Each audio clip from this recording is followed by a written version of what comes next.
Hello, and my name is Peter Rushmer, and I'm your host today of a Half Dozen Things podcast.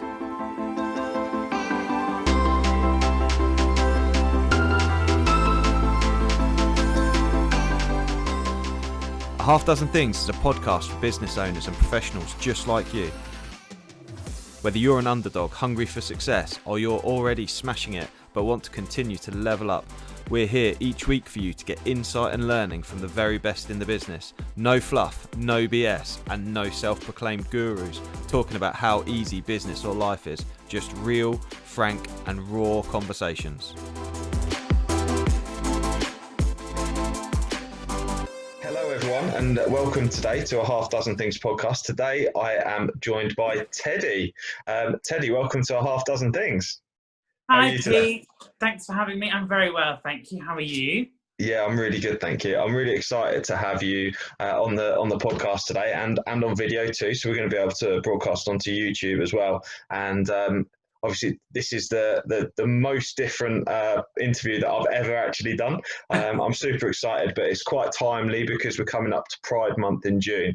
And Yes. I approached Teddi probably a couple of weeks ago, and we started to talk and explore what the podcast may look like, and how we're able to sort of explore different the different things with Lgbtqia plus community, and how we can help shine a light on that, because largely my audience, having had a background in transport and in motor vehicle repair, I'm used to very much blue collar sector, and I think it's a fantastic opportunity for us to have a discussion and sort of dispel some myths and sort of set the record straight. So my first question for you, Teddi, is why have you come dressed as Teddi today? I just think that my sort of male persona is Edward. I run the Biscuit, just for any of those people that don't know. Which is the largest business event in the East. And when I did drag networking last year, quite naively, I thought that everybody was fine with, LGBTQIA plus stuff. And it was all, because of my experience, which I guess I'm quite privileged from, because I've never felt like I've ever had to walk into a room and ever sort of apologize for myself being there, being who I am.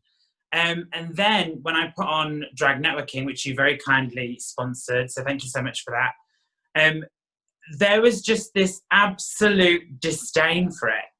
And a lot of it was behind closed doors, and a lot of it I've sort of been told third hand, and that kind of stuff.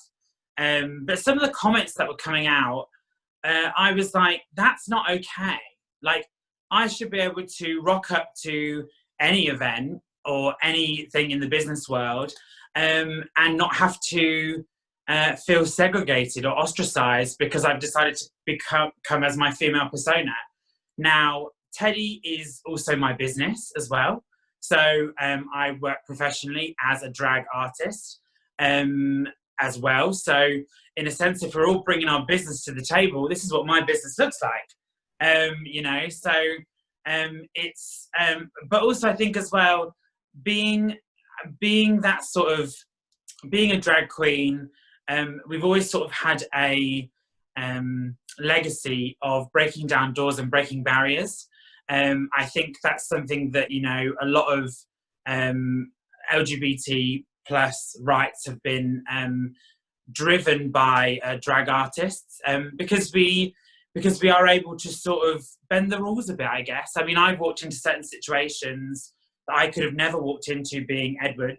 And Teddi has enabled me to break down doors and go into situations and have conversations with people that they probably don't have as, Edward, who is a gay male, who, because they think that, that's not the right place to sort of talk about that. But yeah, it's interesting. 100%. I think as well, she's sort of, Teddi for me is a bit like a superhero.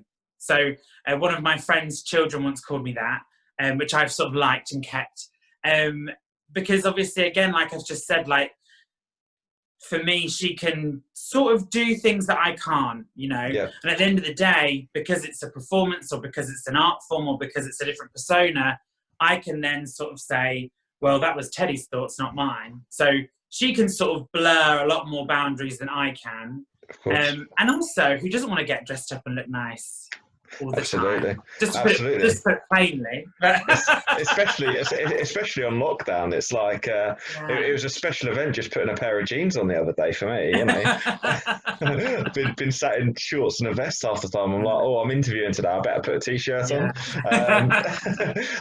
Just to explain to listeners the reason and the approach that I take and the interest that I have really in speaking to Teddi today is that one of the things that I like to do is just explore and change and, you know, really open people's minds up to stuff. And I think that it's really, really important that we be open-minded and all the way through business. So we've framed this session around pride in the workplace and understanding pride in the workplace. So there is very much a purpose behind our conversation today and why we're doing that. And personally, you know, I've got a bit of a story and a bit of an interest. I grew up for over 30 years with a brother and two sisters, and now I'm in a situation where I have three sisters as well, and it's had an impact on my family. And I'm not you know, it'd be unfair for me to share lots of details on that because I think it's unfair. However, it's something which does really interest me, and I think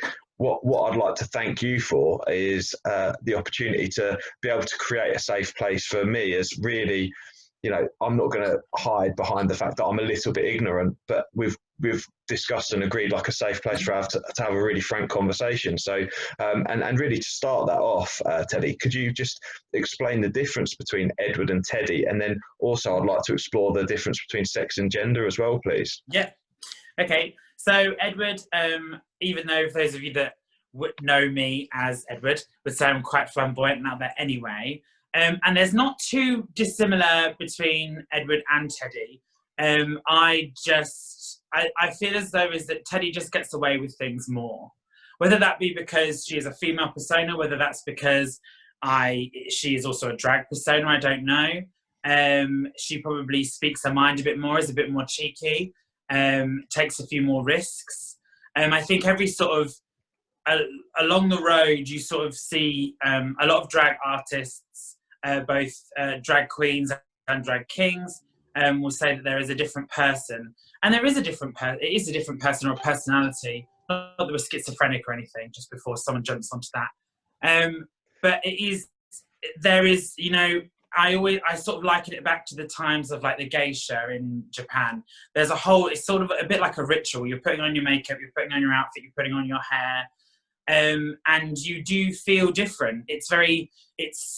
It's a bit like, I guess, if you ever did like contact sports, so like American football or rugby, you know, that time when you're putting on your kit or your uniform or your outfit, and then you're putting on your pads, you might put whatever it is on your face.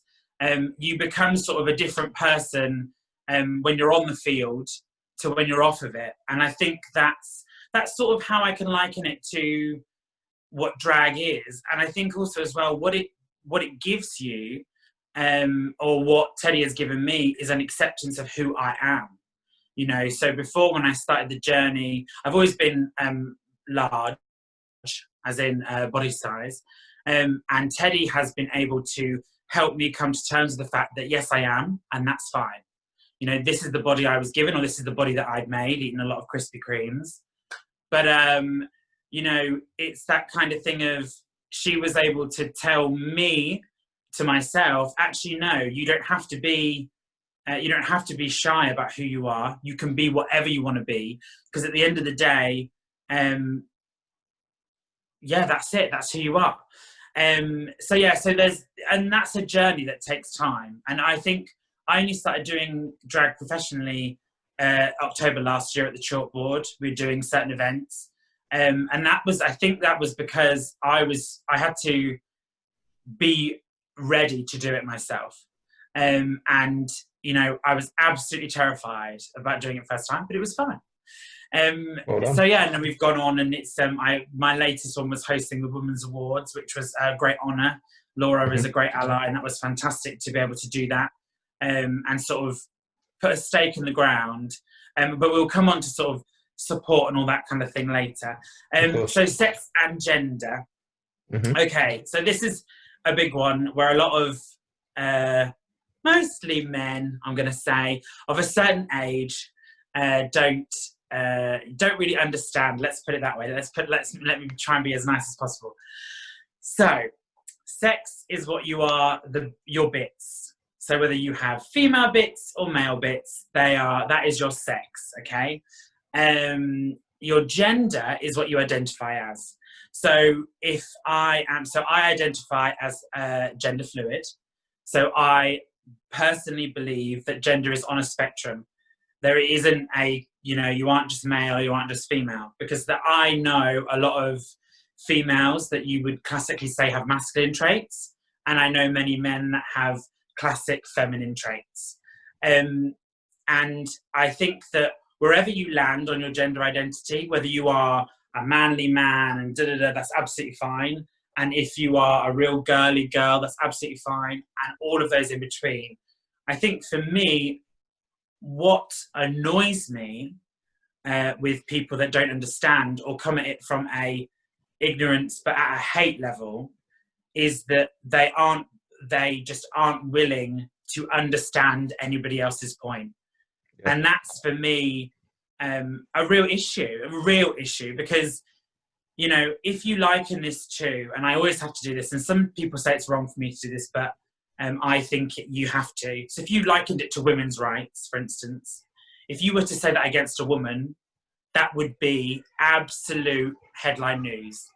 But because we are if you are an LGBTQIA plus person, it isn't spoken about, or it isn't taken as, because that's just, a lot of people use this word phase. Yeah. Now I've known I was gay since I was 7, and I'm almost 30, so it's a very long phase for me. Of course, yeah. And I think, but also as well, there's nothing wrong with as well your children exploring that identity, and at that time it might be something that they aren't even considering, but they just want to get dressed up in a dress, or they just want to get dressed up in makeup, or they just want to have nail polish on. Because when you're a child level, you are learning, you're trying to experiment, you're trying to do all those things. Doesn't necessarily mean that every boy that wears a dress is going to become a drag queen, is going to transition to become a woman. And I think as well, it's really interesting because there's been quite a few programs recently that have been about gender identity and, taking people that have, those kind of people, the smallest corners of the world that have never thought about it. And sorry, I've just got a delivery driver that's just come in. Of course he would. Of course, timing. Yeah, it's perfect timing. So I think, and then they have explored that. I mean, there was a great program about children. The boys were given sort of classic female toys and female things to do, like sewing and everything else. And it actually proved that the boys that didn't talk about their feelings, that were shut down, that had mental health issues, all of those things were alleviated and opened up because they were allowed to be whomever they wanted to be without any judgment or predilection. Yeah. And that's the big difference, really. So sex is your physical bits, whatever you've got. And then gender is your identity that you choose. That might also come through as a journey, and also you might find by talking to like-minded people. So it's only really been recently, because I've been talking to more gender fluid people, that I've gone, actually, I am actually that. And if we have to label things, I think as well, like some people think that labels are really important. Me personally, I don't. And I think that's where sometimes some people can come from a real place of anger if you don't, from sort of our side, from the community side, because they've gone, well, I've chosen to be this and you're not listening to me. But again, if you don't know what that is, I personally can't sit here logically and say, well, I've decided today to become a female. You haven't used she. I'm now annoyed. Yes. That to me is quite difficult. And I've been in those situations as well. It happens to everybody. Yeah. And all you can do, I would say, in any of those situations is apologise. Yes. Now, yeah, so I was going to go on a different point there, but I think I'll bring it back later. But yeah, so that is the difference between sex and gender. Okay. So sex again is bits, gender is what you identify as. I really appreciate you sort of clarifying that. So that has massively helped my outlook on things. So from my experience, I can sort of draw it back to my son. He's now 8. He's absolutely brilliant, and you know, he's surrounded by girls. My daughter's absolutely surrounded by them, and he's dressed up in dresses. And at first, I was a bit unhappy about that, and he was a bit ashamed. He would hide from me and see my shame. And the thing is what's interesting is that I grew up as, I suppose, an alpha dominant type of person. I played lots of sport. It was always play to win. You know, threat, intimidation, whatever it may be, sort of quite masculine traits. And he's very unlike that. He's very in touch with his emotions. And I'll be honest, early days, and this is me being frank, and it pains me a little bit to say it, but early days, I found that quite difficult. However, you know, I've just come to terms with he is who he is, and I'm more than comfortable with that. As long as he's happy, that's all that matters. And you know, however, he's only 8, so however he ends up being, I'm more than happy. Just as long as he finds a way to make himself happy as well. So one of the things I just wanted to touch on, Teddy, was around like people dressing up. So a lot of people, some people will be listening to you now and go, do you know what, I get it. And you're changing their minds, or you're just enlightening them and they're learning. But some people will think you've got a mental health problem, or they'll think that you're attention seeking, for example. How do you feel about that? Or what do you say in contrast to that? So the mental health problems kind of stuff, doesn't surprise me. Would surprise me if somebody in England told me that, because in Russia, where, you know, rights aren't great and they aren't a very open country, they liken any LGBTQIA person to paedophilia. Okay. So their churches and their rabbis and all, you know, their religious leaders all sit there and go, you are they liken it to paedophilia, which obviously is completely wrong. Yeah, absolutely. So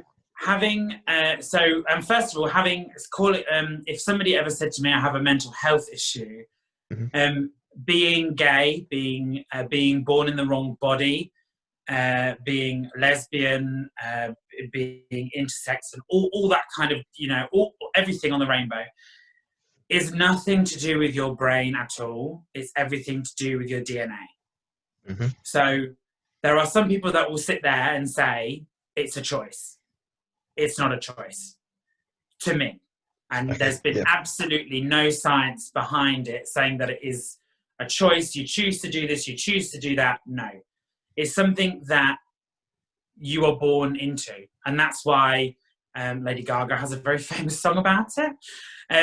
But, you know, so to me, for anybody that said to me that it was that I have a mental health issue, is just wrong.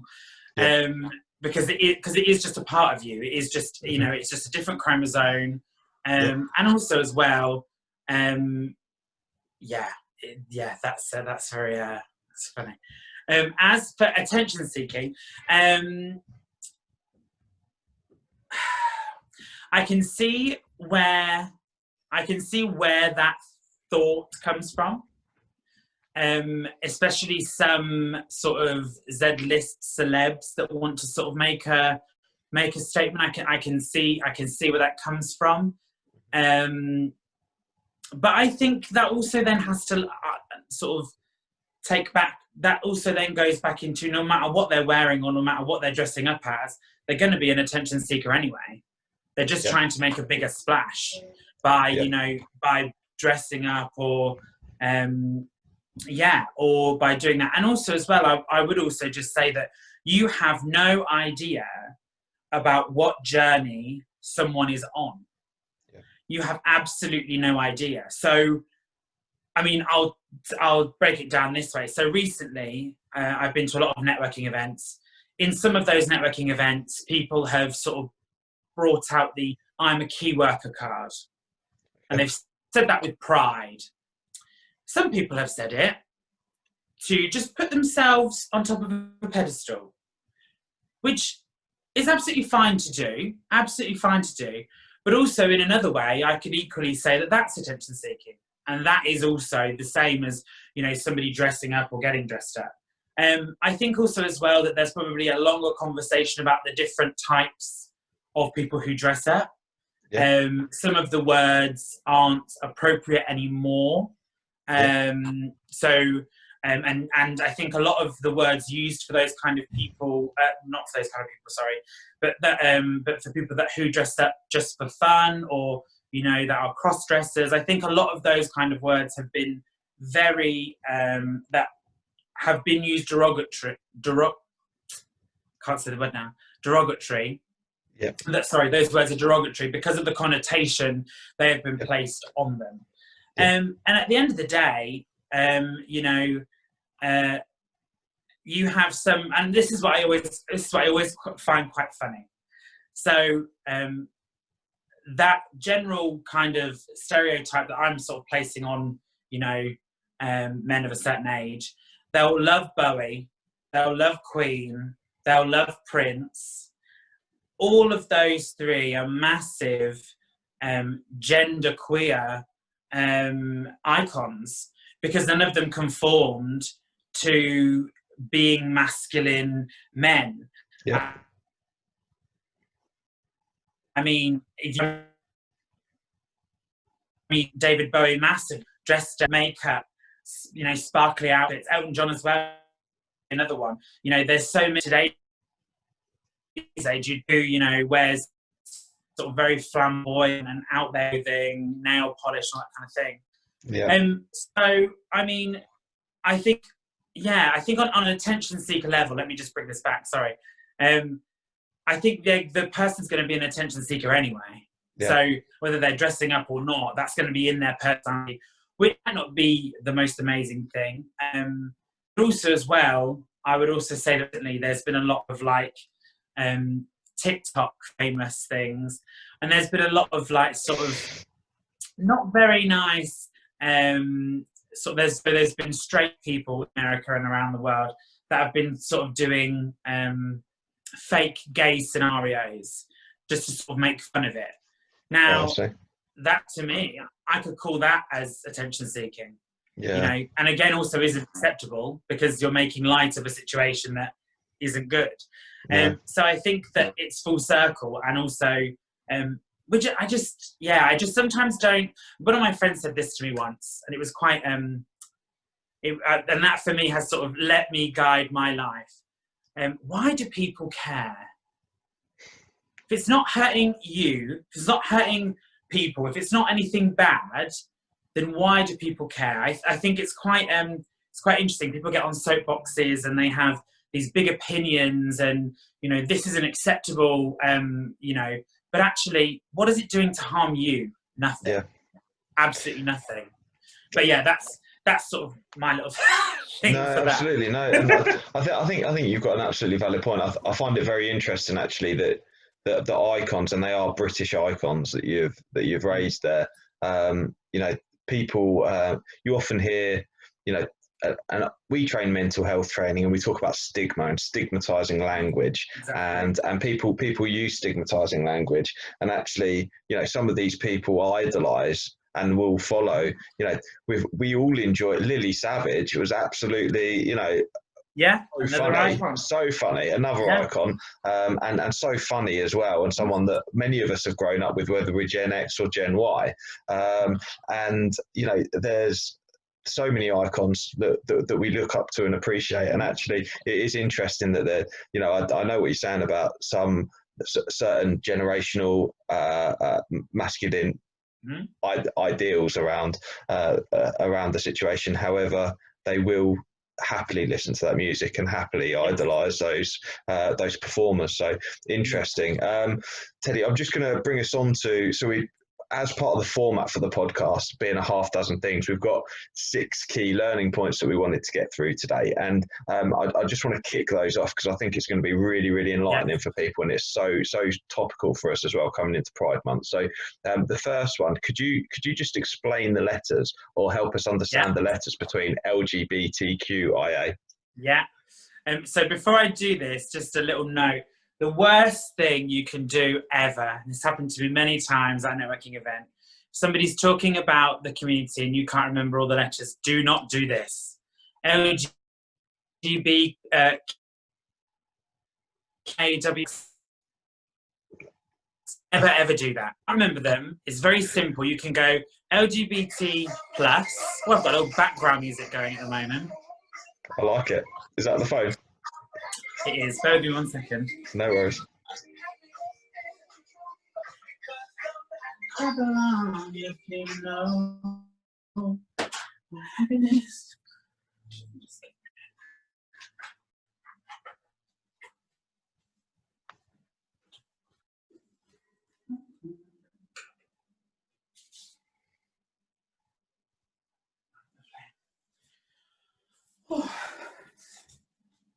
Sorry about that. No, that's okay. Yeah, so we can. You can always shorten it. Yeah, you can shorten it to LGBT plus. That's absolutely fine. You can do LGBTQ plus. That's absolutely fine. Or you can do the full letters. But never just start putting random letters in because that's only gonna pee the person off. And every time somebody does that to me, they're just dead to me. Salt the earth, done.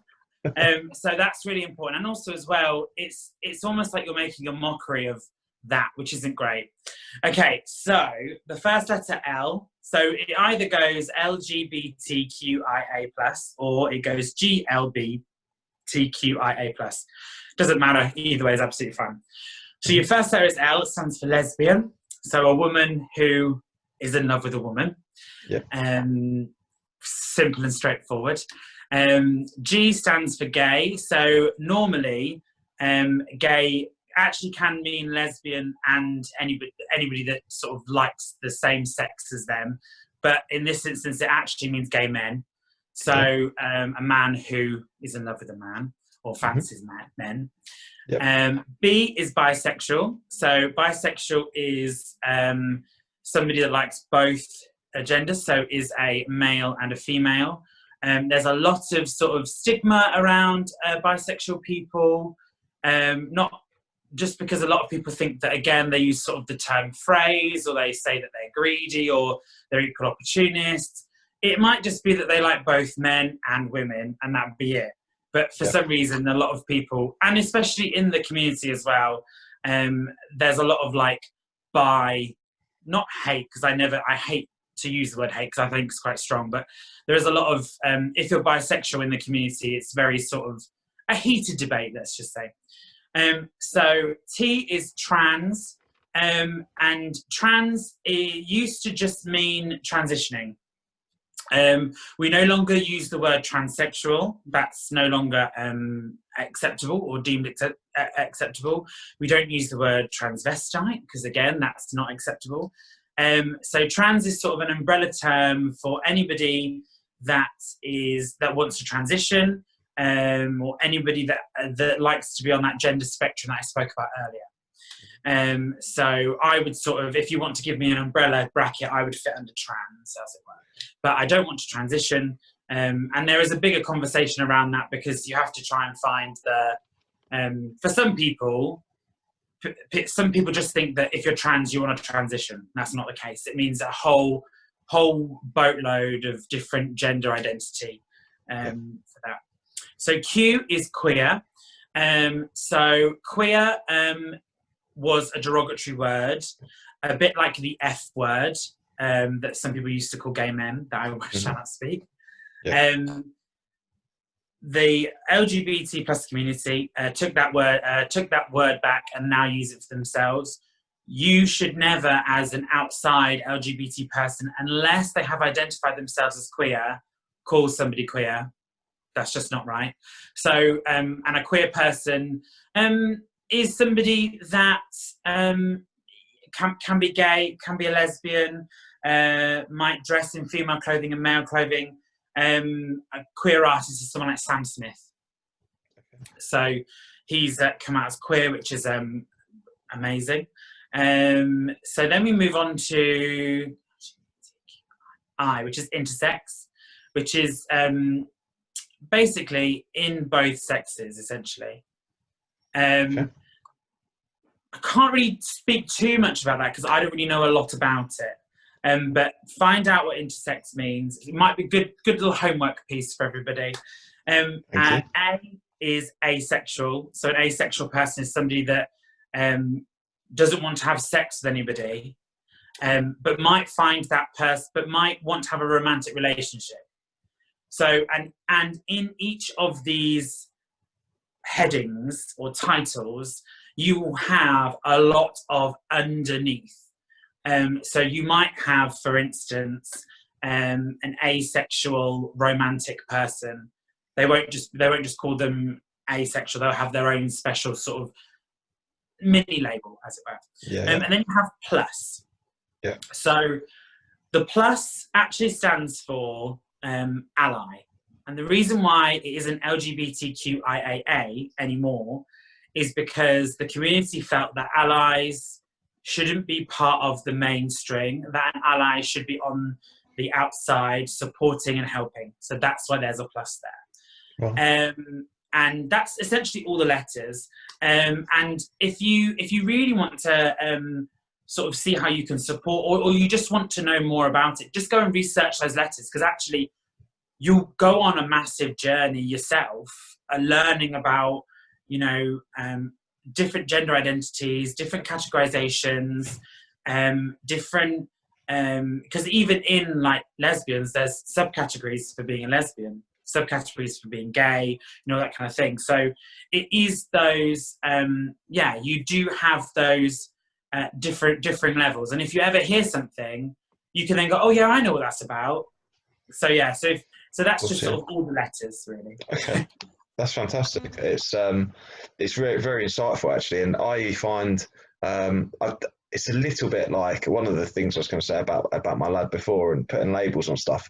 There's certain things about him that sort of maybe would point towards if you were to label him with autism, but maybe he's just on a spectrum, so we just let him be how he is and just deal with it, you know. And I think that it's interesting that. So, how do you feel about that labeling element? Do you feel that it can be a good thing? I suppose it could be liberating if someone wants to have a label, but some people might go, do you know what? I don't really need a label. I just am what I am. Yeah, and I think labels are very important if you need a label. So me personally, I do not label myself. I just am who I am. If I turn up to an event as Teddy, if I turn up to an event as Edward, I'm just living my life, and I've decided that day that I want to put makeup on and a dress on, or I don't because I can't be bothered to. However, though, I do really understand why people do need labels, and I think the UK is in a very lovely is not the right word, but privileged place where actually, because we do accept other cultures the way we do, I don't really think labels are ginormous in this country. In other countries, they are absolutely massive, and you need to know exactly what you are, else you will offend somebody. And there is an element of that here. But I think, but this is my viewpoint on labels. If you want to have a label and you want to tell me your label is this, and this, then fine. That's absolutely fine. I have no issue with that. If you don't want to have a label, absolutely fine. I think it also comes back from your upbringing. Like my parents just let me be whoever I wanted to be. And we never really had to have a serious conversation about what I wanted to be, or who I'm bringing home, or, you know, who I'm going to marry, or, you know, or who I'm going to date, you know, what I want to be. It was just always, as long as you're happy and you're not hurting anybody, that's fine. And I think if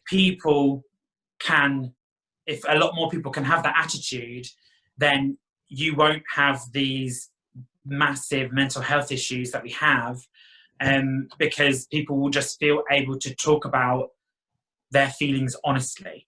And I think that's probably another piece for another time, but just being open and making sure, like what you said earlier about me giving you the safe space, you also have to make sure, not just you, but as in general, everybody has to make sure that their home is a safe place for their child, their friend, their, their family, because we don't have many safe spaces in the world. And that's not just for LGBT plus people, that's, women, people of colour, ethnic minorities and all that kind of thing. We don't have many of those. So your home should become a safe space for that. And you should be able, hopefully, you should be able to have open conversations. That might be hard, I'm not saying it's going to be easy, like with Dorothy and we're running down the yellow brick road. It's definitely not going to be that, because I think about my parents. So they were brought up with being gay is wrong. Being gay is wrong. Every day they would hear about it.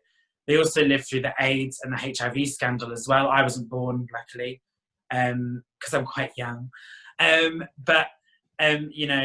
again, because of the media making it so, this is bad, this is bad, this is bad, this is what happens. And then you add a religious element on that. Not that my parents are religious, but you then add a religious element on that of this is God punishing people, and all that kind of thing. And, you do have to have those serious conversations that might be hard because you're changing people's opinions. Yeah. And at the biggest, and I have to thank my parents for being so supportive and open and just being like, yeah, doesn't matter. But there are some people here locally who haven't had that privilege, haven't had that right. But yeah, it's, I would always just say that it's just, you've just got to have that open space. You've just got to have that, and it might be something that you might not want to do, but would you want to not have the conversation and then it be awkward or an elephant in the room? Or would you rather have the conversation and get it out there? Because at the end of the day, your relationships are really important in life. Yeah. So yeah, that's what I would say. 100%. Fantastic. No, that's absolutely brilliant. So drawing this back to the title and around the workplace. So one of the things that we focus on from a business point of view is mental health in the workplace and making sure we make adjustments to be able to support people and provide a supportive environment. Just like we're talking about having a supportive environment at home, what advice or ideas could you give to support people in the workplace?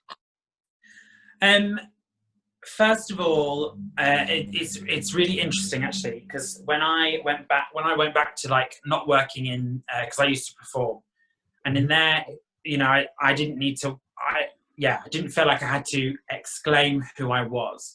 When I went back to working in an office, it became a question again. And that's a big thing, because why do I have to come out again?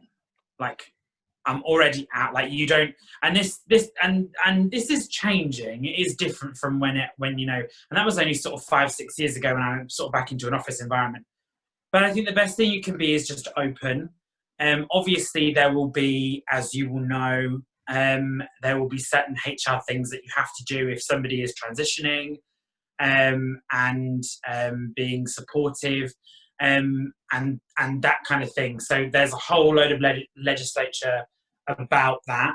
But the best thing you can be is just supportive and welcoming. And if you really want to have that conversation with somebody, just go up to them in the politest way and just say, look, would you like to talk about this or would you not? I think that is quite, that's quite big. And not from a point of wanting to find out information, but just because you want to have that conversation with somebody. So that's all I would probably say. Is just making sure that you've got, you're all up to date on your HR stuff.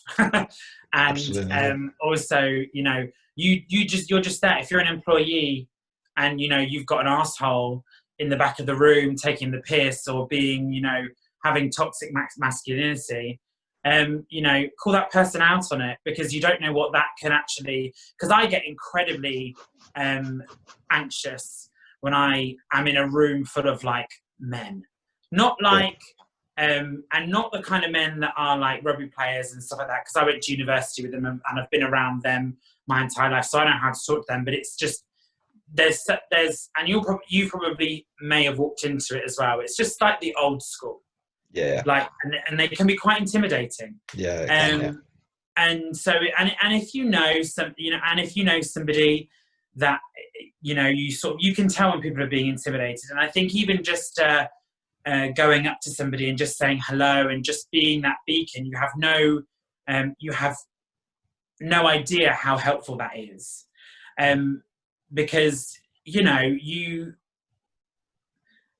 want to feel safe at the end of the day. You don't want to be sort of picked on, or and especially in this sort of and if you've had like bad experiences before, because if you're an employee, and I speak from my own experience, if you're an employee and somebody has rang up and gone, we're no longer doing any business with you because you are who you are, first of all, ridiculous anyway, but you know, that happens, and to some people that's absolutely acceptable to say that.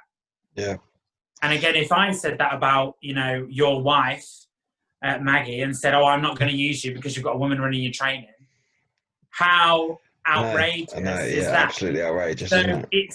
it's so I think support, if you can identify somebody, if you're in a big group setting or you're in a networking setting, and also as well, I think sometimes some of the community think they have to play a role.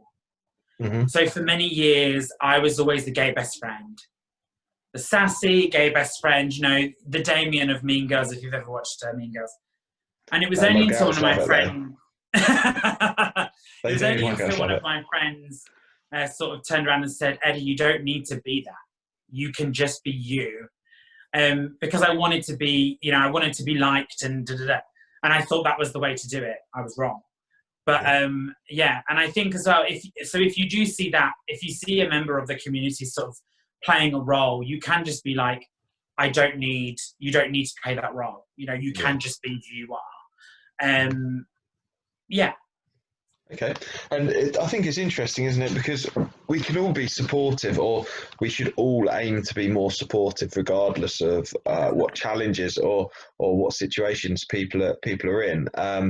You know, and I think tolerance is quite important as well. I thought it was interesting what you say about, obviously, the different letters, and some people labeling is very important to them as well. But I think from sort of all sides, it's very important that we're all tolerant with each other, because we're all always learning. Like you say, it's very important that, you know, we don't know what journey someone's been on, and we don't know the way they've been brought up either. And sometimes people's views aren't really their fault. Maybe they just need a little bit of education too, and tolerance and caring, and, you know, tolerance and caring for each other, and just going, do you know what, like, we're all human beings, and if we just show a little bit more love and respect to each other, then we're all just going to get along, and it's going to be just fine, and we can all just carry on not hurting anyone and just being happy, which is great, right? So which is a real simple concept though as well, isn't it? It is really, you know, it's difficult, isn't it, right? So next area we wanted to move on, so again, workplace tolerance and acceptance is very important. So tell me a bit more about language, and because I think for certainly for me, and in my experience, I think I've always found that as a bit of a challenge. So I always worry, whilst I'm very accepting of different things and whatever anyone wants to do if they're not hurting each other, I think one of the things I always feel very anxious about is my ignorance and around language and what's acceptable and what isn't acceptable. So that kind of almost makes me freeze a little bit. Yeah. So I guess language also, for me, it always goes back to, well, not just for me, but like, I think language is very personal. So obviously there are certain words you should never say, just because, you know, you just shouldn't. But I think as long as your intent isn't malicious in nature, and you can, you know, you can tell when someone's telling you to F off, like as a joke, and F off as in a horrible statement. Yeah. Obviously, never use the Scottish meatball ever to anybody. Right. Okay. So that's kind of like the most offensive. So in Well, my I mean, normal it depends. conversation, yeah. It really does depend, because Okay. a few of my gay friends use it all the time. So Right. they use the word, and I will use it, but I'm not. So they use the word faggot all the time. I don't, because my belief is, if I find it unacceptable, I can't use it. Yeah. So if I were to then, and this is a sort of a larger conversation around using words in songs and everything else. Yeah. Yeah. But Absolutely. if you deem that unacceptable for everybody to say if you deem it unacceptable for everybody to say to you, then you shouldn't use it. That's my opinion. Other people have the opinion of, well, that is a gay culture word, therefore I'm allowed to use it. Yeah. And nobody else outside of that culture is allowed to, which I understand and I get, but I think I'll use an example, the Real Housewives, for instance. So the Real Housewives have real issues, them calling each other bitches. However, they use it all the time. Yeah. And I always sit there and go, how is that acceptable for you to use that all the time, but yet you get annoyed when somebody calls you it? Yeah. So I always think, so if somebody is so I always think language is very, it's, at the end of the day, language is just words. Yeah. Whether they are or not. Like I say, like I've sort of said before, so faggot is sort of off the table. Transsexual, transvestite is off the table. I personally... See, I've learned something, because I didn't know that. I genuinely didn't know that. Yeah, well, that is quite new. That is quite new. I say new, probably about 4 years ago. Cross-dresser, I would also say sort of teetering on an edge. And again, unless somebody identifies themselves as that. So if somebody says, I am a transvestite, of course, you can then use it to discuss it with them. If people don't do it. Yeah. Where were we? We were on cross-dresser. Yeah. I think, so you've got there are also, when you're sort of talking about bisexuals, I've sort of touched on it before, but I wouldn't necessarily say use equal opportunist. And also as well, I think another point just to add in here is, those jokes that you make fun of people. So like, for instance, if a bisexual person was there, oh, you're just an equal opportunist. Whether they laugh that off or not, that isn't really acceptable. So again, stuff like,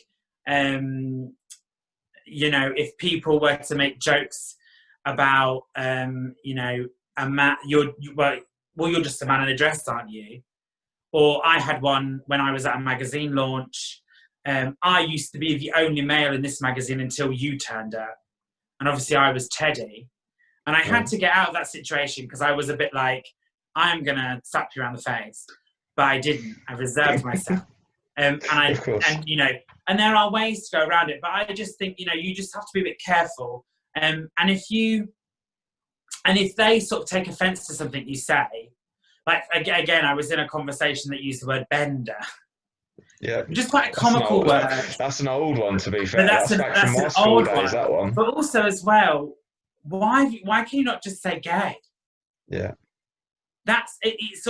And when you use other words that aren't the word, like lesbian, gay, bisexual, trans, it almost makes it like you're trying to make that not okay.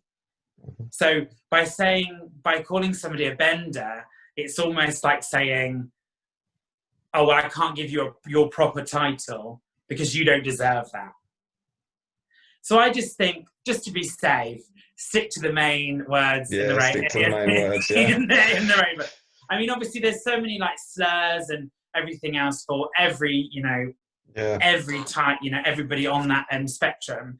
And I think have I ever had an instance where, and also as well, some people So the only one I would say do not use is queer. Just because it's been such a derogatory term for so long. And if somebody identifies as queer, then yes, use that with them. If they don't, if they identify themselves, they don't let you use that word as a straight person or as an ally, don't use it until they let you use that. And I think that's probably just general rule of thumb. Like, I'm sure you wouldn't want to be called something that you wouldn't want to be called.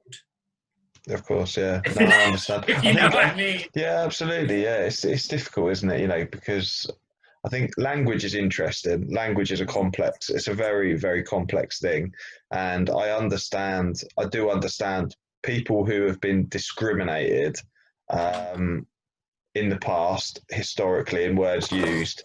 I understand them wanting to reclaim the word. It's empowering. You know, I speak specifically, you know, like my daughter's got cerebral palsy, and I ran last year in the marathon for a charity called Scope. Well, Scope used to be called the Spastic Society, and they then changed their name to Scope because the term spastic had been used as a derogatory term against disabled people, and it's very, very similar. However, is it okay if a disabled person then decides to use the term spastic because they want to reclaim it because it's empowering?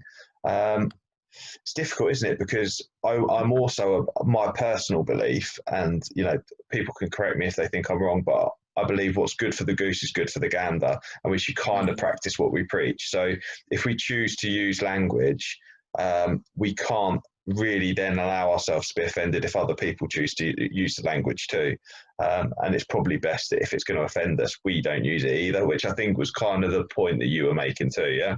Yeah. And I think you can use that in all different forms of discrimination. We can use it when we talk about black people and certain words and terminologies, and as well as gay people. And you know, it's important that the language we use does reflect, and I think really the most important thing is actually the language you use reflects on us as human beings as well, and the person we are, regardless of how we want to be perceived by people, but it does reflect on us. And I think if we have a double standard, that's reflective, isn't it? You know.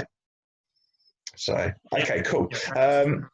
So the next area we wanted to discuss was around ignorance, and you know, could you sort of, I suppose you've probably got loads of stories you could explain around prejudice that you've faced and that sort of thing.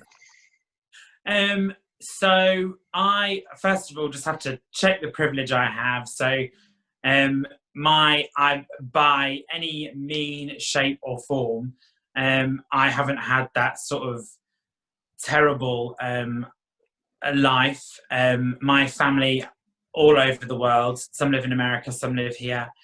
They've just been proud and supportive of me as an individual, no matter who I am, who I bring home, what I dress up as. And I have not had the worst of it, let me tell you. But in that as well, I have had, so when entering sort of business world, you are sort of seen as somebody that doesn't know what they're doing. So I run the biscuit practically alone, and that is the most successful business event in our region, and I do say region, and obviously people help me put it together. I bounce ideas off people. I'm never saying that it's all me. It's never all me. And there have been processes that have come along the way that have refined those. But you aren't really seen as an expert in the field. You aren't really seen as somebody that knows what they're talking about. Now, that might also be because of my age, and I understand that. And there's a lot of subliminal ageism and subconscious ageism in business, as I have found in the past few years. But there is almost like some sort of filter that you have to that you have to push through and break through. And they sort of talk about it a lot about disadvantages in life. So if you are a white cis, so cisgendered is the gender you are born with, just to make you aware of that. So if you're a white cisgendered male, you have the most opportunity in life at the moment. However, if you are a cisgendered white female, you have similar opportunity, but you sort of knock off one, for instance. Okay. If you are an LGBT person, you knock off one if you are a white person. Okay. And then, however, if you are a LGBT plus person that is feminine, you're down two. Because you've got the feminine and you've got the LGBT. So when it comes to sort of prejudice in life, we have this thing in society where women are not as, well, have this thing in society where women are not as equal as men. So when you are that more feminine character, which I am, you are not seen as seriously as other members of the room. And that also, again, might force you into a stereotype. That also forces people to stereotype you. And I think at one point, the most annoying thing that happened to me was I then became the LGBT beacon. I then became this superhero flying around with a rainbow cape. Because at the time, people didn't know who else to talk to, which is absolutely fine. But also as well, I can't speak on every issue. I can't speak on, because I only have one life that I've lived in this setting, you know. So I only can speak from where I have come from, and that is a middle-class, white, privileged background. I was always supported. I wasn't a lower working class person that was beaten up, or, you know, that kind of thing. I don't have those kind of experiences. But so the prejudice that I've sort of felt is that just around business, there's always this veil of, you don't really know what you're talking about, you don't really know what you're doing.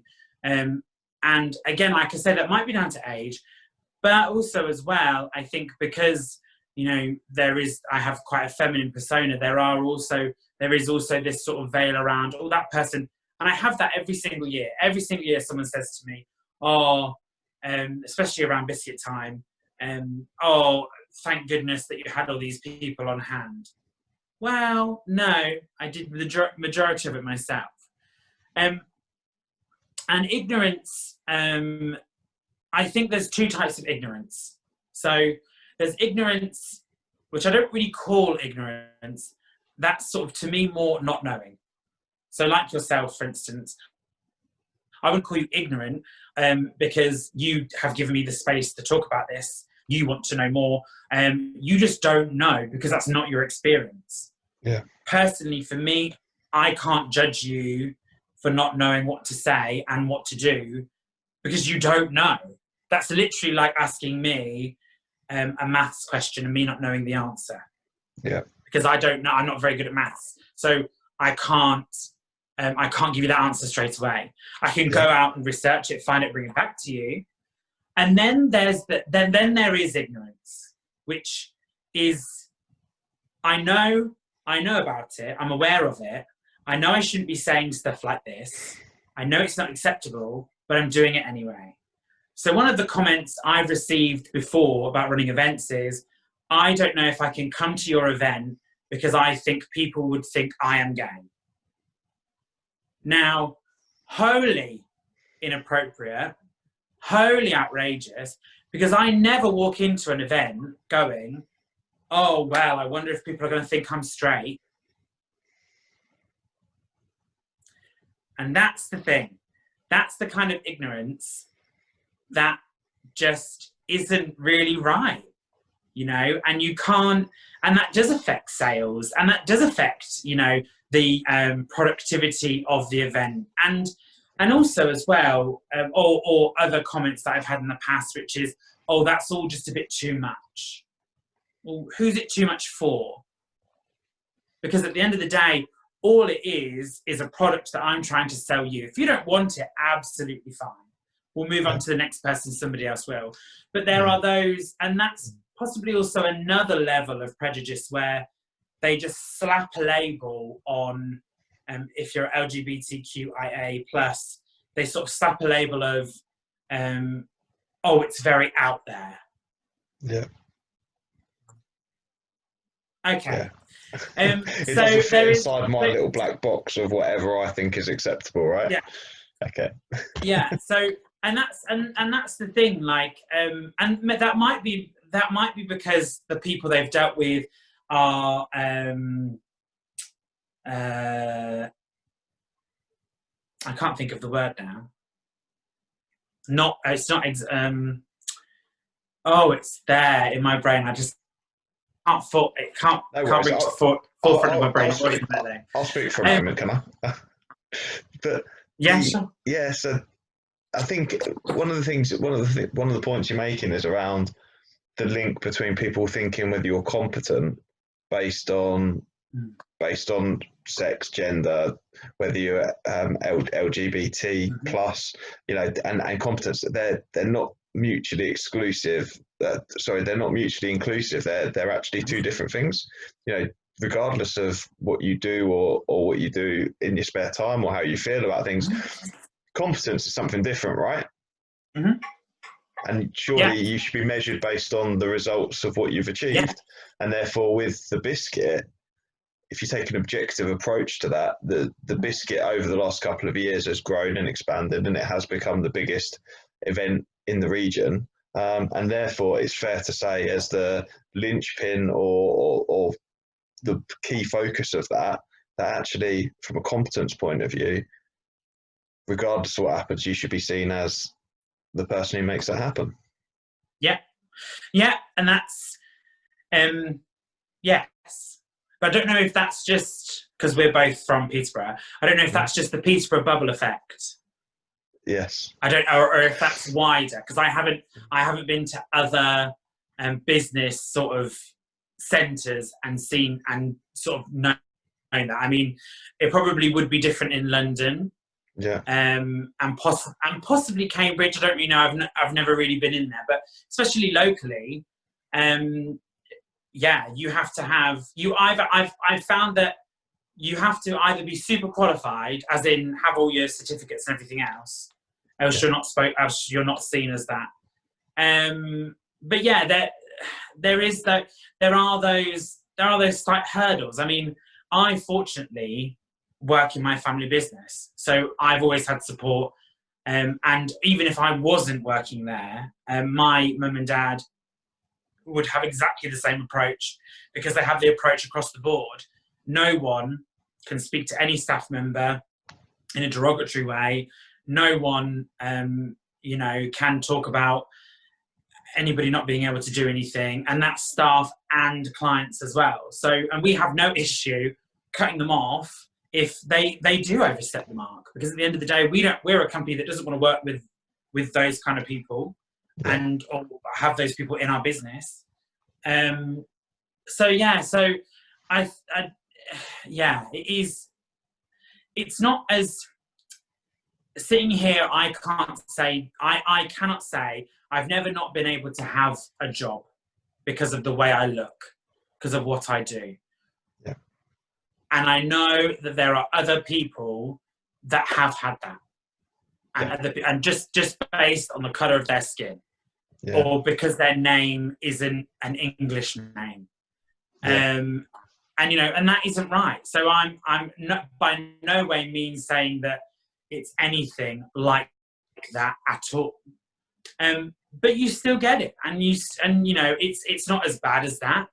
But it is still jarring, and also it doesn't help you trying to sort of pursue your own career and your own thoughts. But yeah, definitely. Like I say, it's not been as bad as other people's, but yeah. No, okay, I understand. So the fifth area that we wanted to discuss, and we're massively going over the hour now, by the way. But hey, it's all good. It's really interesting, and there's quite a lot to cover, to be fair. So I was semi anticipating when we were looking at this and preparing it. I was like, I might need to do a part one and a part two, but we'll work that Yeah. out in the edit, so it's fine. There's quite a lot of ground to cover still, anyway. But do you feel that the fifth area, haven't spoken about what we've already spoken about, was around acceptance? So, and can you sort of explain how people have been unaccepting of people's situation and how maybe situations you've come across? Oh yeah, definitely. So obviously, well, the biggest thing I can talk about is obviously the event we ran last year, drag networking. Comments like it's too much. That's at the end of the day, if you don't want to come to my networking event, don't come. I don't need to know that it's too much, or you're no longer going to do any business with us, and those kind of things. And also people having comments about who's attending and all that kind of thing. Because at the end of the day, what is it hurting you? If 50 people want to come and celebrate and support LGBT people, and because we raised over £500 for Peace for Pride. Now, if people have an issue with that, then they really need to assess. And I also would go one step further and say, if you as a business have allowed that person to comment upon your decision, I would also suggest, why are you still talking to those people? But that's just me. Yeah. But it is, so that's sort of unacceptable. But what I found last year is that those people that I'd had those relationships with, and some people not even very deep relationships, very surface, but the ones that were going, you know what? Why is that your issue? Why are you annoyed? And people that I hadn't necessarily expected to sort of support the event, or just to say, yeah, we're on your side, just to do little things. Because I know personally that even though it shouldn't be, but it's still for some people, it's still such an issue to align themselves to an LGBT plus cause. Mm-hmm. And I don't know why, but it is. And even just changing their logo over to a rainbow logo or an all-inclusive logo like this fan is. All those kind of, and it's so ridiculous, really, because if you think about it on a whole, again, I always bring it back to like women's rights. If you were to say that about women's rights, women's aid, or any of those kind of situations, my goodness, you would be hung, drawn, and quartered there and then. But because it's an LGBT plus issue, it's sort of okay to still have that mentality, which sort of isn't acceptable. It's, well, not sort of, it's just unacceptable, because at the end of the day, I can't change who I am. Just like you can't change the colour of your skin, just like, so there's all these, so for me, that's a very big sort of unacceptable area. Yeah. Do you think, well, one of the questions I wanted to ask is, do you think we're seeing progress though? So one of the things, one of the things I pick up on, certainly in my time working, and I'm sort of seeing a bit of a change in generation in the time that I've been working, maybe because I'm starting to get a bit older, I guess, which is a bit scary, because I used to be the young buck in the workplace, but that's no longer the case, right? But I see more of an acceptance. I see much less racism, or I believe, or my perception is, I see a lot less racism. Yeah, and even in the real spit and sawdust industries that I've worked in the past, real male-dominated areas, businesses too, I've seen more acceptance of women in the workplace. Even I've seen better acceptance of even homosexuality, so gay people. But I think sort of the diverse range that we've been speaking about, I think that's sort of going to be the next step of acceptance over time. But I look at my eldest daughter, my stepdaughter Shannon, and I speak to her about their situation at school. She's secondary school now, she's 14, there's like massive, her generation is massively accepting of people are who they are. They just want to be who they want to be, and just let them be. Let's just love everyone and be cool. And there's a massive level of acceptance. So I'm kind of quite excited for how, as that generation hits the workplace, I think that we're going to see a real culture change. Yeah. Do you agree with that? Is that your finding as well? Yeah. So it's come leaps and bounds. Like if I think about, so I grew up in the 90s and you had no real representation of gay people on TV. The only representation you sort of had on TV was they were either very promiscuous, so they would sleep with everybody, or they had HIV. They'd end up having HIV. Which obviously at the time, you do need to talk. About like that, because that obviously was an issue. But also as well, there was no like positive story. If I think about the gay icons of the 90s, you had the couple from EastEnders, who I can't remember their names, and then you also had Queer as Folk. Obviously, I didn't watch Queer as Folk when I was in the 90s, because I would have been like 7. So. Yeah. But again, that show was all about sex, and obviously it clearly had a purpose, and it had and in those moments and this is what I always say. People always say this, I'm sort of bringing it back to drag queens, but some people say, oh, I don't get those drag queens that do that really big makeup and that really bright, colourful hair, and they look sort of really androgynous. And I always say that without them, I can't exist. So obviously I go for a more natural feminine kind of look, but without those kind of drag queens, I won't be able to walk in the door and normalize it for people.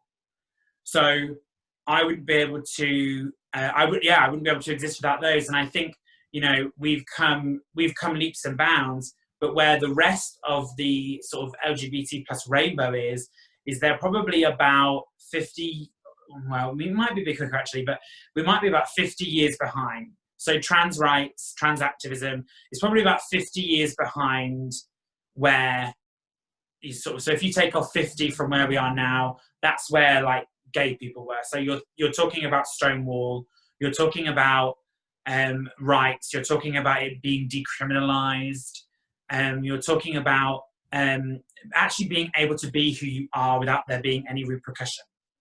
Yeah. And you can do that now. You can transition and all that kind of thing, but it's just working out where the next step of that is. And there is. The younger generation really is into, just letting people be who they want to be, and also not having these labels, finding whoever they want to love, no matter what. And that's fantastic to see. I remember at Peterborough Pride, the amount of young people there was just phenomenal, because it meant that what I only do this so the next generation it's better for. Because I grew up in a generation where, yes, it was all right, but it wasn't the best. I was bullied, I was picked on, all that kind of thing. But who hasn't been? But do you know what I mean? But it's that kind of thing of, if you can try to eradicate that, you're only then LGBT plus people are incredibly creative. I think about not only creative, but we're also incredibly intelligent. You also, and I think there's also, it has come along, there's still a way to go. And I think in a general sense, it's come leaps and bounds. But I also think that in a business setting or in a business world, we're not there yet. We're probably about 5 to 10 years back from where we are generally in society. And again, I think that's because you still have this, unfortunate to say, older generation that, are still sort of clinging on, is what I like to say, to sort of ideals that, that aren't there anymore, so, it's difficult. Yes, there has come, and I think when like you say, when you come in, and when that sort of younger generation starts coming into the workforce, you wait and watch, because we were always told, You need to speak your mind. You need to tell people when they're wrong. We've had that phase, and we're still having that phase. The next generation, I do not know what's going to happen, because they've had even more of that, and they've been brought up with people that have been outspoken. So, yeah, wait and watch. I can't wait personally. Be interesting. Be interesting, won't it? Yeah, I think it's very interesting. I think you're quite polarizing in your view on the older generation as well. But everyone's not obviously everybody. entitled. Yeah, of course. It isn't everybody. Yeah. I do have to say. Yeah, there have been some fantastic, but the majority. Every time I see a comment or hear something bad, it is unfortunate. Well, it's not just that generation. It's a certain type of person that probably has an issue with everyone. But yeah, it is. Yeah. No, I completely understand. So the sixth area that we wanted to discuss was around supporting LGBT plus people as an ally. And are you able to just sort of explain what that means a bit more, please? Teddi? Yeah. So an ally is somebody that supports. Sort of what I touched on before, supports and comes alongside LGBT people in a variety of ways. I think also being, I think one of the biggest things an ally can do is have a safe space for somebody. We don't want superheroes. We do not need a superhero. We can speak for ourselves. But I think also as well, just to sort of, if that person is having an argument with somebody, or if that person is they're not agreeing on something, just showing your support for the LGBT person, or if that LGBT person doesn't feel like they can talk, speaking out, that's really important. I mean, I've seen so many videos now of people basically getting rowdy, getting drunk, taking the piss out of an LGBT plus person, and other members of the public stepping in. And that to me is amazing. And that's obviously something you can do, obviously. But it can also sometimes, if you're jumping in before they've spoken, it can sometimes be seen a bit, it just sometimes goes down the wrong sort of road, if you know what I mean. So I would always say, have a safe space. Speak up if you can, or if they want you to, just support them. Go and support, LGBT plus films, music, agendas. Buy from the right, buy from, if you're gonna fly the flag, buy the flag from an LGBT LGBT plus vendor that is giving the money to a charity. I think it's called the prideshop.com or something like that. That's where I get all of my pride flags from. They're not as cheap as Amazon. That is true. However, Amazon isn't giving money into LGBT charities. And I know that gives to I think it's called Little Mermaids, which is a trans kids charity helping trans children transition. So buy from reputable sources, back what you can back, and also as well, if you're in a conversation that doesn't involve an LGBT plus person and it's a negative conversation, just stand up for it. Just turn around and say, look, that's not acceptable. Because at the end of the day, silence, you are allowing it to continue. Yeah. And I know recently, with a lot of the killings of people of color in America, a lot of people are saying, actually, that's not, being silent or not speaking on it isn't helpful. And that is also true in LGBT plus, for the LGBT plus community as well. Yeah. Because if you're allowing those conversations to happen and not having anybody to come back from, they think that it's okay to then have that conversation with other people.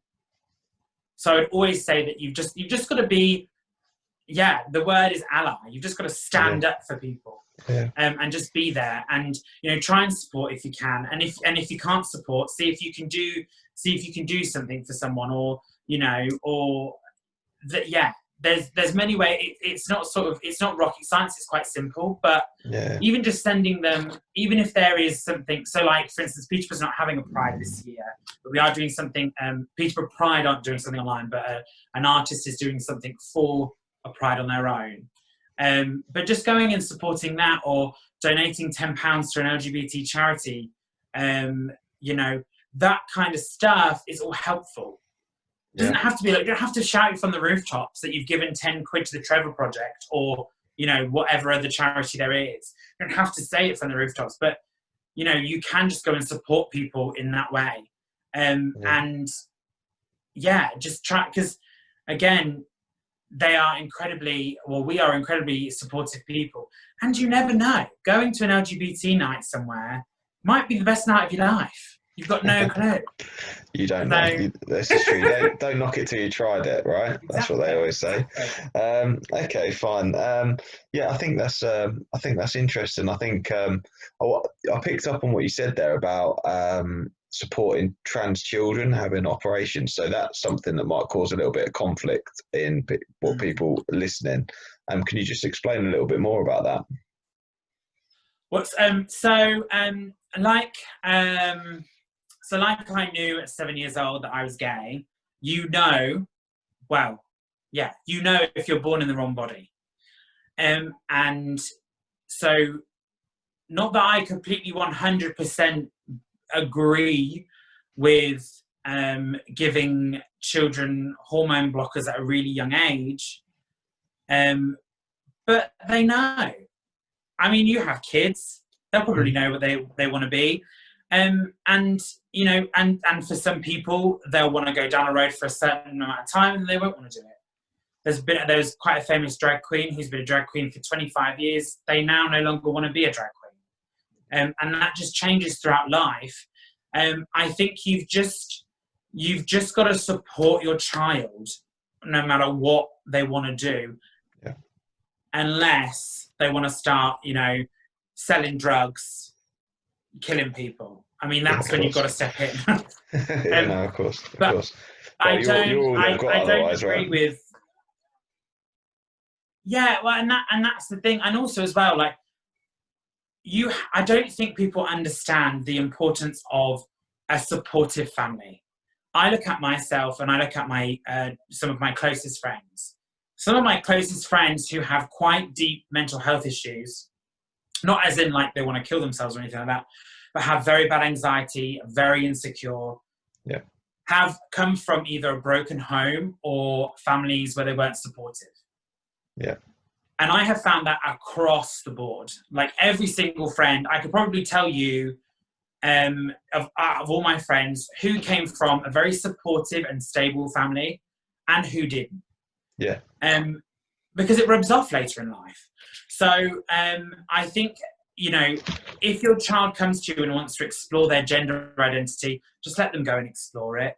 It's nothing major. And if they put on a dress and they like it for one day, I also harken back to an Eddie Izzard quote. He was on an interview once and they said, "Oh, you like to wear a lot of female dresses a lot." And he said, "Well, no, I just like to wear a dress.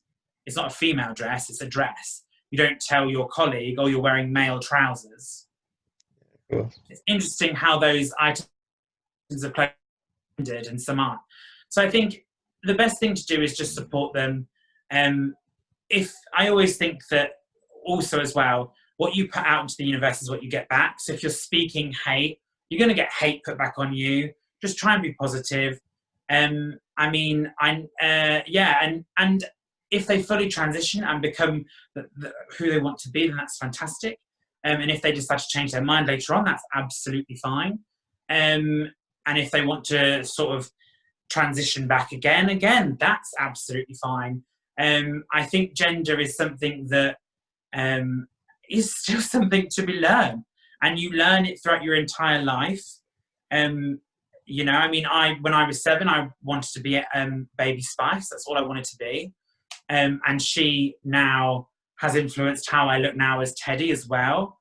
But I mean, did I think 5 years ago I was going to become a drag queen? No, it only happened recently. And then doing it professionally as well. Did I think last year at this time I was going to do it professionally? Hell no. But, you know, you've just got to keep, you know, opening doors that destiny gives you. But, you know, the worst thing to do, I think, as well, if you're a parent, is try and shut it down. Yeah. Because if you try and shut it down and it's something that isn't going to harm someone, all you're going to do is make that child feel as though they can't come to you about anything. And if it then becomes a certain situation that then is quite serious, that they then can't come to you about, you then can't help them further down the road. Yeah. No, so I would totally just say, I would just say, you've just got to be open. You might not necessarily get it. You might not necessarily understand it at that time, in that moment. Give yourself time as well, I think, as a parent to, you know, just understand that as well. And also as well, like, if your child wants to transition, I think they also need to understand that you have to mourn the person that they were and the ideas that you had in your head for that, because everybody makes plans. So, like, I know that my mum and dad would have thought that I would have got married to a woman and all that kind of stuff and had kids and everything else. That hasn't been my journey, and they have had to adapt to that. And I think that has to happen in every instance, because, you know, if I do wish to then transition to become a woman, that's another road that they probably didn't think of. So I think you have to give leniency on both sides. And like I said before, it might be hard. You might have some really tough conversations, but I'm always one more for having a tough conversation than having an easy one, because at least then both sides are aired. Yeah, and there might be a few items where, you know, you trip up and, you know, you can't, there might be a few times where you trip up and you don't use the right vocabulary or all that kind of thing. That's fine. The best thing to do is just apologize. Yeah. I'm really sorry. I didn't mean it. I'm really sorry. I know that affects you. I am really sorry.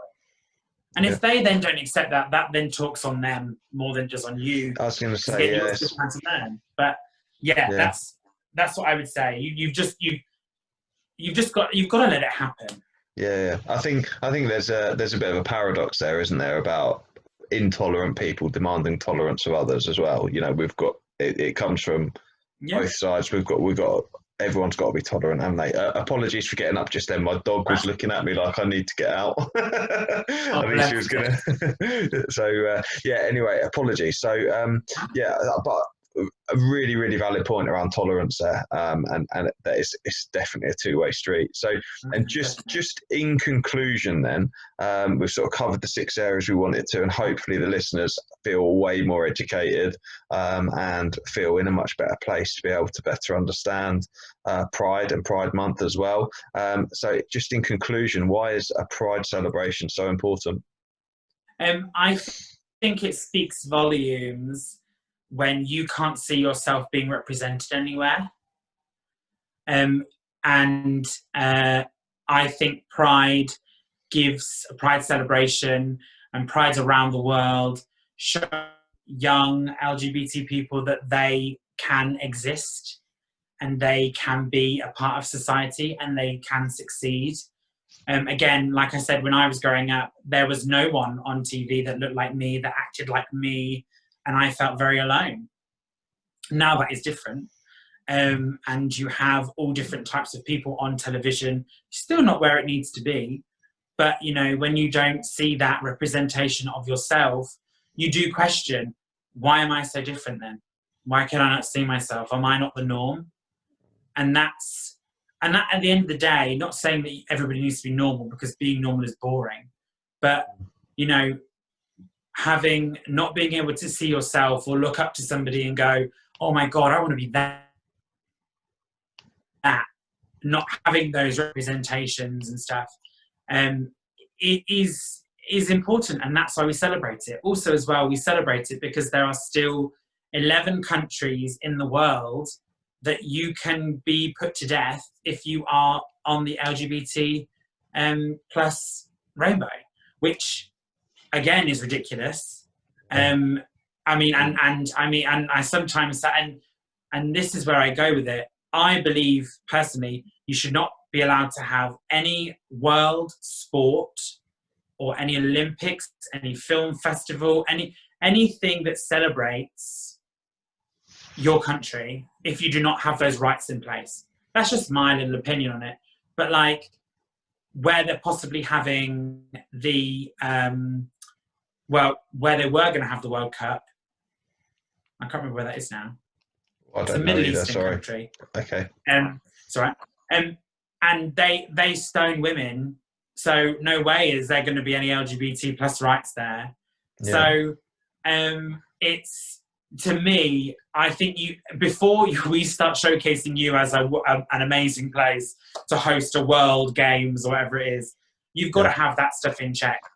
And also as well, I think also it's not helpful because there's a new law that's come in recently that Olympians aren't allowed to advocate for rights while they're on an Olympic stage. Now, some people might say, well, they're there to do sport. Yes, I get that. However, you have no idea who you're speaking to when you are on that platform, and it might be that you see somebody on TV that just has their nails painted in the rainbow colours. That could send such a massive message to somebody that just goes, it's okay to be who you are, And I think that's the biggest message that Pride gives you. Yes, it's a celebration. Yes, it's a party. Yes, there are lots of events. And some larger prides, I think, have lost their way a little bit because it now has almost become a money-making franchise and a spectacle instead of what it's supposed to be, which is basically a walk down the road showing people that it is acceptable to be who you are. Yeah, that's essentially it's a liberation rather than anything else, rather than a statement. It's just a liberation. And I think those celebrations are right to happen all over the world, and they're right to happen for if you are a minority. I do not believe you need to have a straight pride, personally, because you are not a minority. You have not had any detrimental factors. And I actually find it quite funny, the states in America where straight pride has happened, there's been like 3 people turn up. This isn't something I was going to say. It's interesting, isn't it? I suppose because when you obviously because you're closer to the community, you get to find out these things. But I didn't even know that was a thing. So straight pride. So were there people in America who were straight that felt jealous that there was a pride, so they wanted one? Yeah. So they said in the terms of equality that there should be a straight pride that happens every year to celebrate straight people, which just isn't needed. You can celebrate every day. But yeah, so that's why prides exist. And again, like we were just talking about before, like supporting, going and watching the Pride Parade. I mean, there's such a spectacle. It's unreal. Like Brighton Pride, that city is the goal for Pride. Every single person comes, every single person celebrates, every single person. That whole city just celebrates LGBT plus people and has a right good time doing it. And our local Pride, Peterborough, is coming back in 2021. Obviously, Corona. I personally am doing some awareness bits and pieces for Pride because I still think it's important to be aware. And then also there's going to be through Embrace Events, there's going to be a digital Pride performance day as well. So which I'm a part of. So there will be visible. It will also all be online, so we're not gathering in Cathedral Square. But yeah, prides are incredibly important. For those, just so people can see a reflection of themselves on someone. Yeah. Thank you, and thank you so much for joining us, Teddy. Just finally, then, where can people who are listening find you? How should they follow you? Cool stuff? What other cool stuff have you got going on? Where they can get involved? Yeah, so you can follow me on any platform. Teddy 957. That's TEDDI 957. I've got a business page called Teddi the Drag Queen, and you can book me for anything. So hosting, singing, anything you want. I've been doing some online events as well. They've been quite cool. I'm doing my next online event is on the 28th of June. It's going to be Drag Bingo. It's basically bingo, but I host and do a little show for you all, so that's really fun. And you can win up to £20 if you win a house, so you get money as well.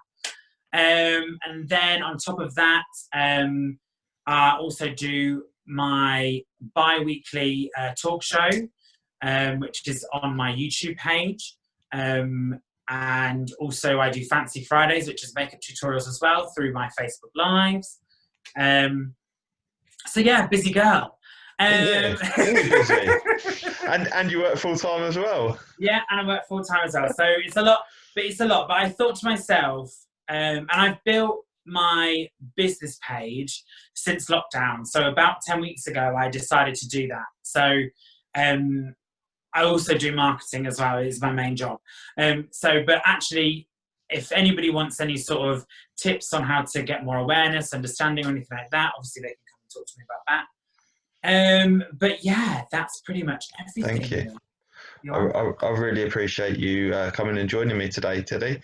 And to the listeners, I think one of the things I said to Teddi just before we started recording was, that darkness can't drive out darkness, only light can. And by shining a light on things, can you drive out darkness? And I think my podcast is all around development, and it's about developing perceptions, and the only way that we grow and develop is through challenging ourselves and challenging our perceptions and the way we see things. So, and I think this podcast will be very valuable, and the video as well, in being able for people to challenge their perceptions and just reflect on how they see things, think about it, walk a mile in someone else's shoes and see what they go through, and if they can treat them better, and if we can create better workplaces, and certainly develop attitudes too, then everyone's won, and the time we've spent is very worthwhile. So thank you very much for joining me, Teddi, and you're welcome.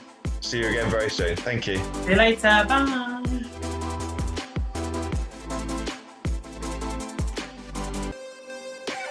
Thank you so much for tuning in. We really appreciate your time. Please do follow me at Pete Rushmer on LinkedIn, or on Facebook, follow Flagship Training UK, and you can find us on YouTube too at Flagship UK.